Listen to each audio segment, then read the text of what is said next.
Bonjour Anne, Bonjour Céline. je te souhaite la bienvenue sur le plateau d'ODB TV. Merci. Écoute, aujourd'hui on va parler de toi, de ton parcours, à partir de ton enfance jusqu'à ta vie aujourd'hui. Est-ce que tu pourrais te présenter un petit peu pour les personnes qui ne te connaissent pas? Oui, Anne Morlot. Aujourd'hui, j'ai 50 ans. Mariée, 2 enfants. Gabin et Billy. Gabin qui a 7 ans et Billy 3 ans. Et je suis un cadre d'État pour le ministère des Sports. Ouais. Et je suis issue du milieu du haut niveau en judo. Ok. Voilà. Ok. Et aujourd'hui, tu as entrepris un parcours de coach. Qu'est-ce qui te fait vibrer dans ton métier?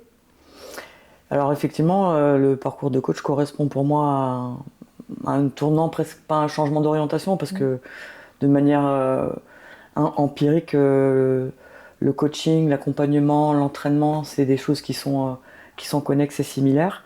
Donc j'ai toujours baigné dedans, Ok. mais j'ai mis vraiment l'accent sur le coaching et cette envie de me former et de véritablement entamer un tournant professionnel en ce sens, parce que j'ai réalisé que les gens avaient besoin, pas que les athlètes de haut niveau avaient besoin D'accord. d'un entraîneur et d'un accompagnateur, mais que somme toute, toutes les personnes ont besoin à un moment donné d'un espace de parole pour faire le point et déterminer avec un regard bienveillant à côté d'eux les options, les chemins à prendre pour atteindre leurs objectifs.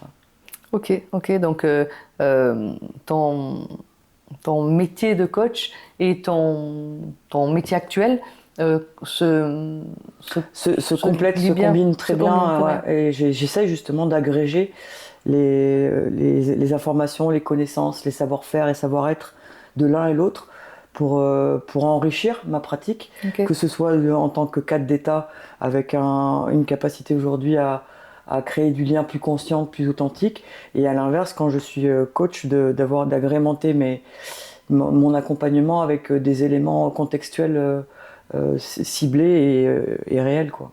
Ok, je comprends.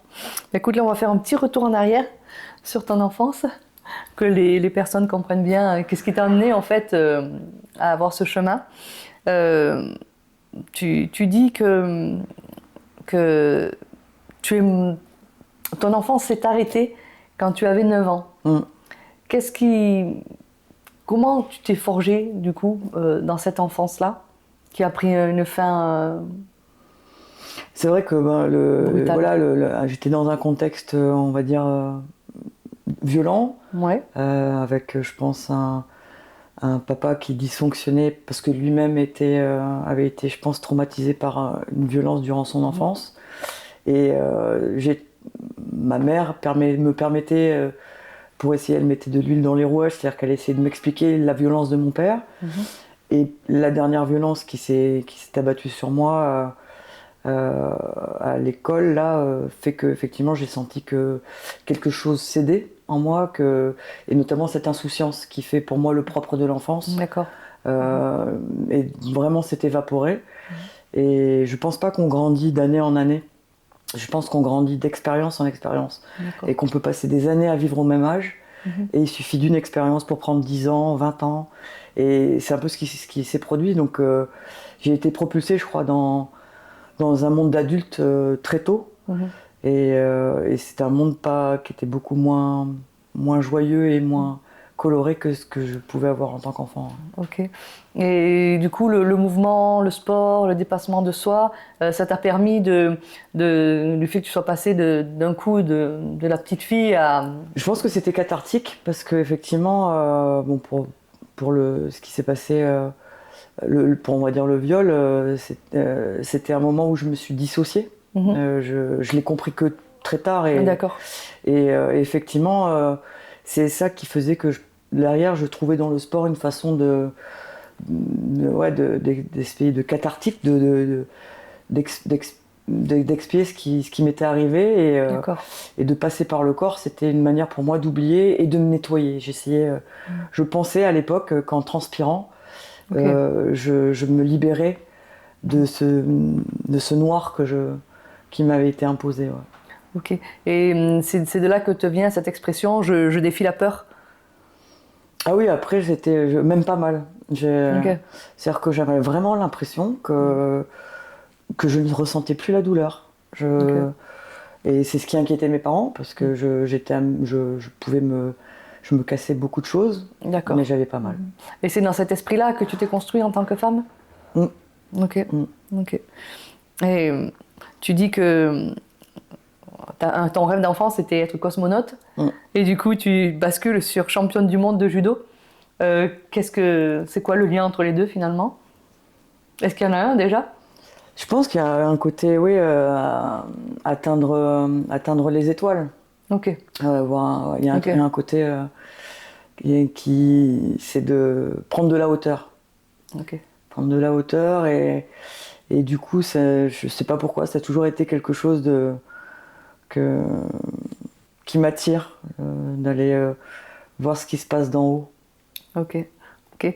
Et tu fais un stage à un moment donné, si j'ai bien compris, c'est un stage de judo Mm, avec Cécile Novak et Cathy Arnaud. exact. Ok. Et ça devient assez comme un tournant pour toi?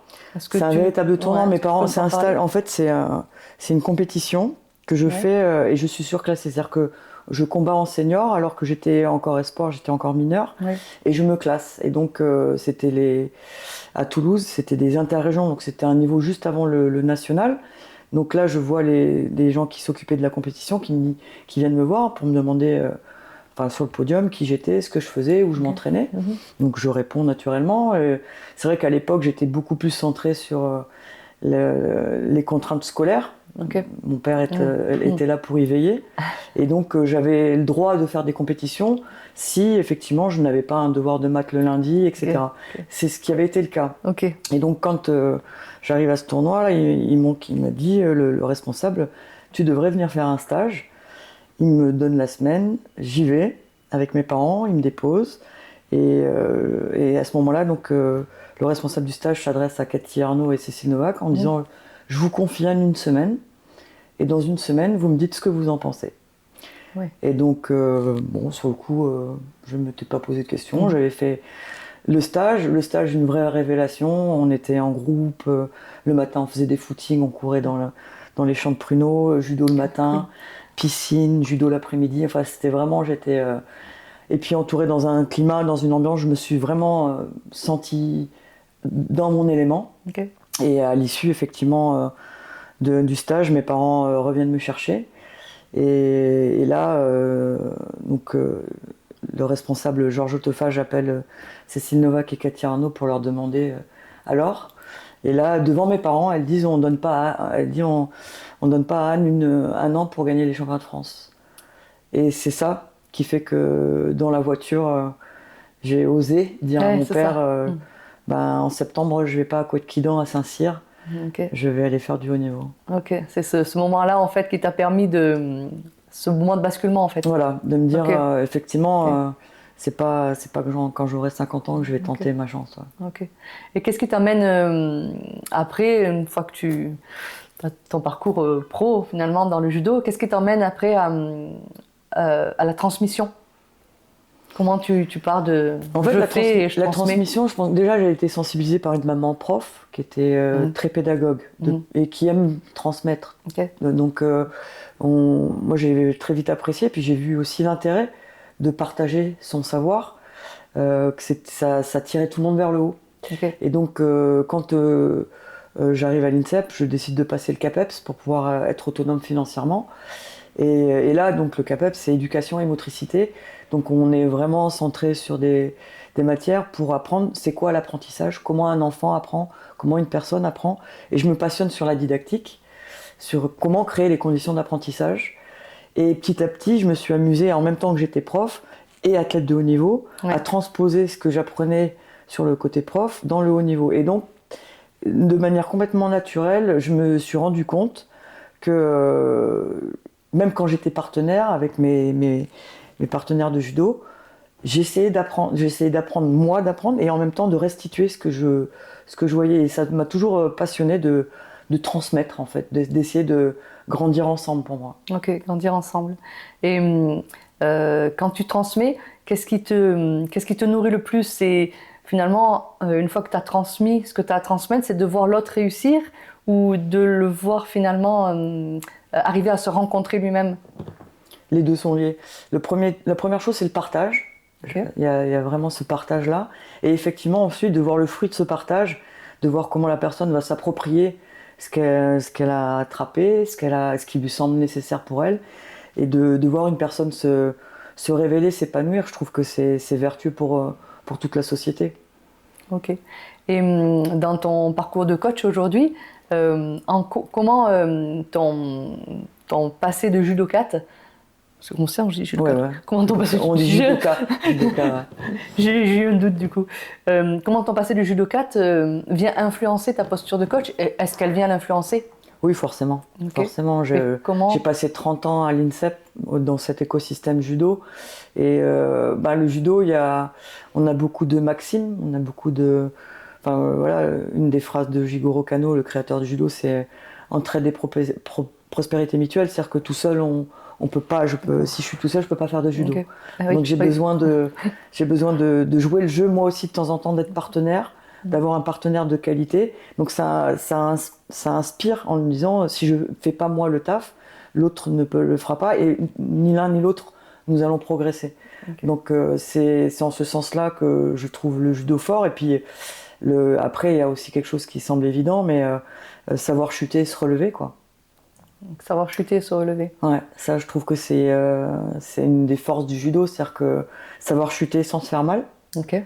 Et justement, c'est parce qu'on sait chuter qu'on sait se relever. Okay. Est-ce que ça peut être aussi une transposition dans les épreuves de la vie de tous les jours, pas forcément dans le sport? Ouais, ça peut. On peut faire de nombreuses métaphores avec ça. C'est-à-dire que effectivement, parfois, on est dans des situations très complexes et où on voit pas de solution. Et pourtant, comme dans le judo, il suffit d'un morceau de judoki qui déplace ou d'un bras, d'un levier sur lequel on va pouvoir agir, okay. et qui va donner une issue, somme toute, on va dire, vertueuse et qu'on n'avait peut-être pas forcément prémédité. Ok. Et dans ton accompagnement, tu parles de GPS humain. Ouais, ça veut dire quoi? En fait, c'est vrai que je me suis, au contact des athlètes auxquels je faisais face et que je devais accompagner, je me suis rendu compte que certains ne prenaient pas conscience du fait que c'était de leur trajet dont il s'agissait, et que quand bien même je pouvais avoir des informations et mon expérience, je ne pouvais pas décider de la route que eux devaient prendre.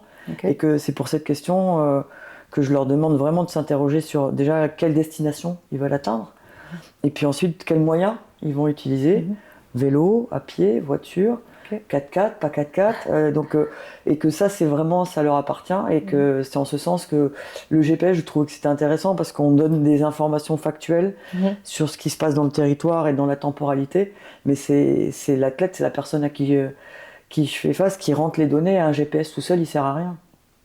Ah oui, un GPS tout seul, il sert à rien, tout à fait. Et quel est ton outil de prédilection pour accompagner ces personnes? Alors c'est la relation.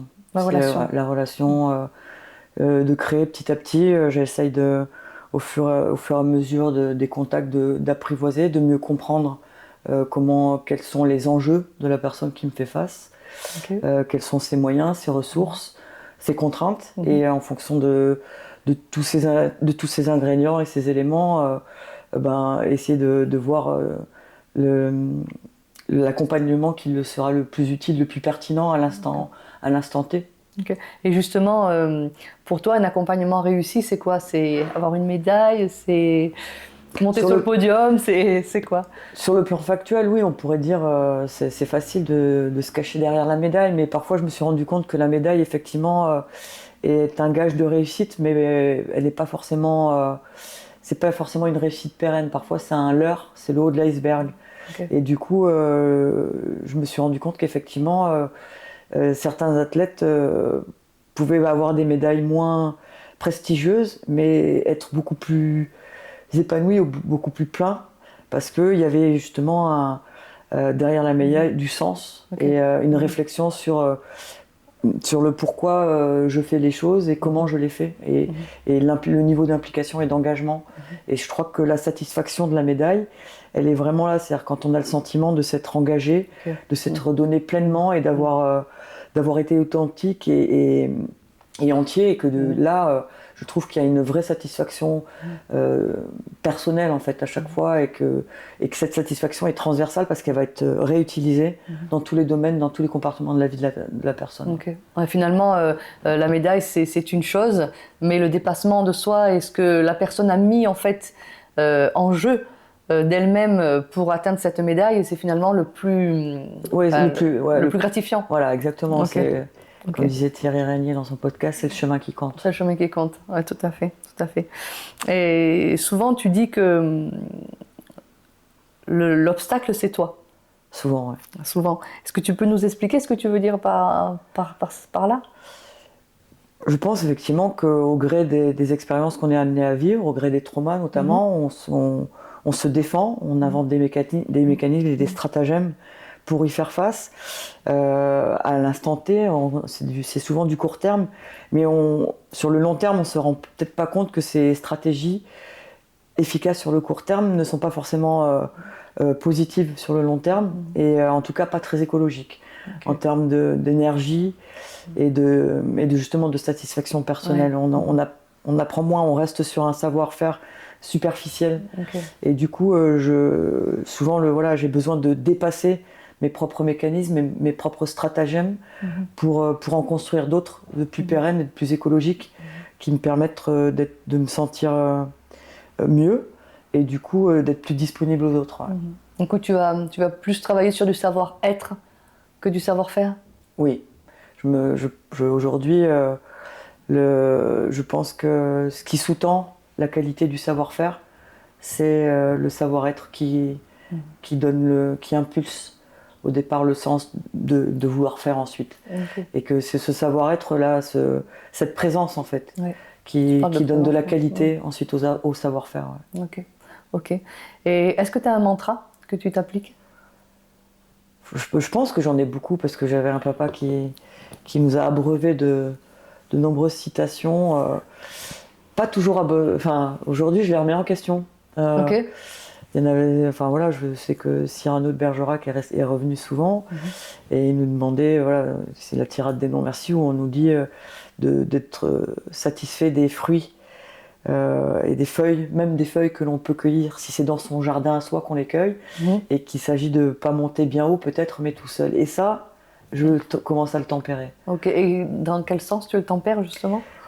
J'ai effectivement toujours cru et mis un point d'honneur à n'avoir besoin de personne. D'accord. Et je pense que c'est pas forcément épanouissant, et c'est pas forcément vrai en plus. C'est-à-dire que l'homme est un animal social, dit Aristote, et du coup je pense que d'oublier ce facteur-là, c'est se priver d'une partie de ce qui fait de notre humanité et du coup notre richesse, quoi.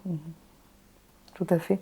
Et à quel moment est-ce que ça t'arrive de te dire ça y est, je suis à ma place? Oui, alors après j'ai appris depuis très longtemps à me faire douter, à être sceptique par rapport à mes sensations, mais ce que je ressens. Mais petit à petit, oui, j'ai quand même le sentiment d'aller vers qui je suis. Ok, donc et comme c'est gratifiant, j'ai envie de partager ça, et de permettre effectivement de partager cette satisfaction, de se sentir plus aligné, plus détendu, et du coup le fameux sens que je cherchais depuis toute petite, pourquoi je suis sur cette planète, commence à se dessiner de manière un peu plus claire. Okay. Et justement, tu dis que tu veux le partager. Comment tu veux partager ça?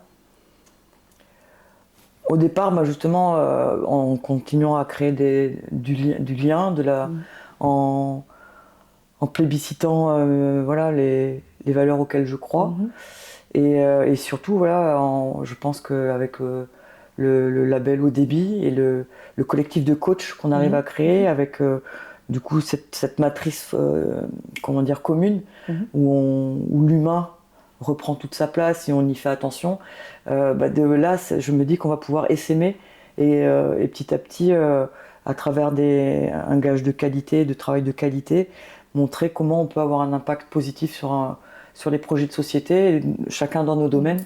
On va pouvoir diffuser dans le monde associatif, si c'est le cas pour le sport, dans le monde du BTP pour les collègues qui sont dans le BTP, et petit à petit, voilà, créer,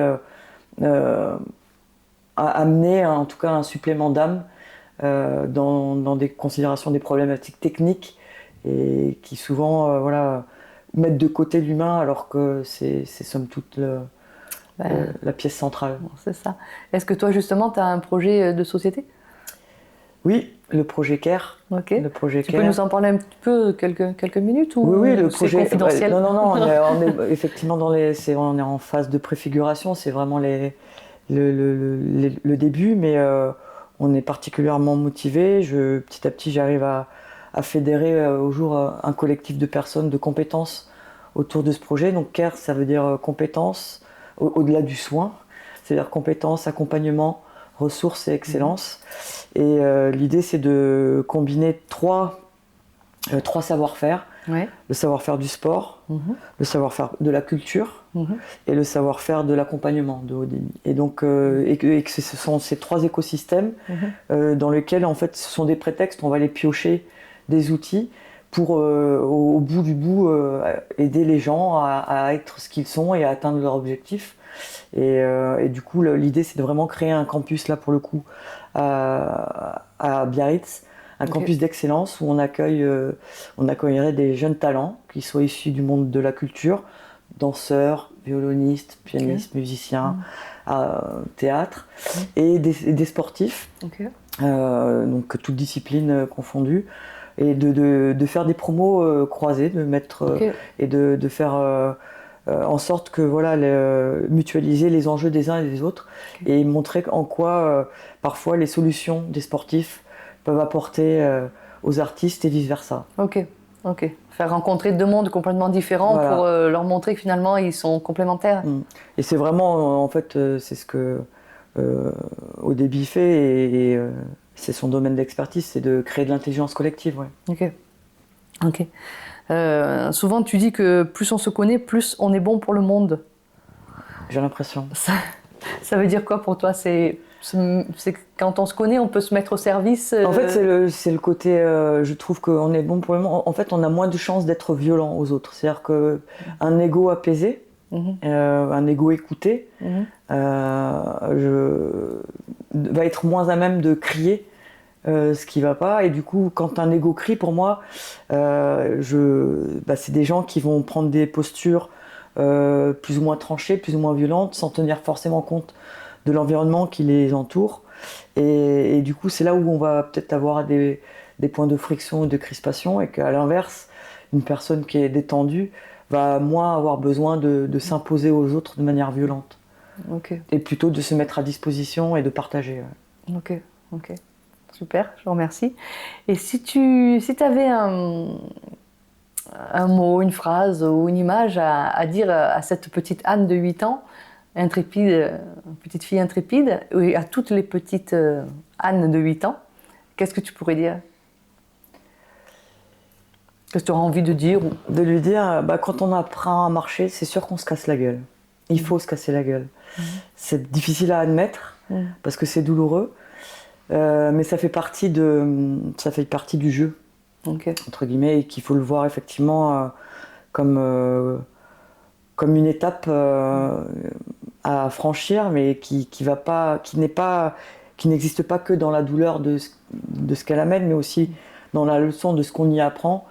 Et ça, souvent, on le réalise un peu plus tard. Et donc, effectivement, j'aurais tendance à dire aux jeunes, fais ce pas, et les autres vont suivre, et l'œuvre que tu es en train de dessiner va prendre forme, et tu vas mieux comprendre après pourquoi tu marches. Ok, super. Est-ce que tu veux rajouter quelque chose? Ma foi, je crois qu'on était assez exhaustifs. Ouais. Ok, écoute, je te remercie pour cet échange. Merci beaucoup. Et puis je te dis à bientôt pour parler de ton projet CARE.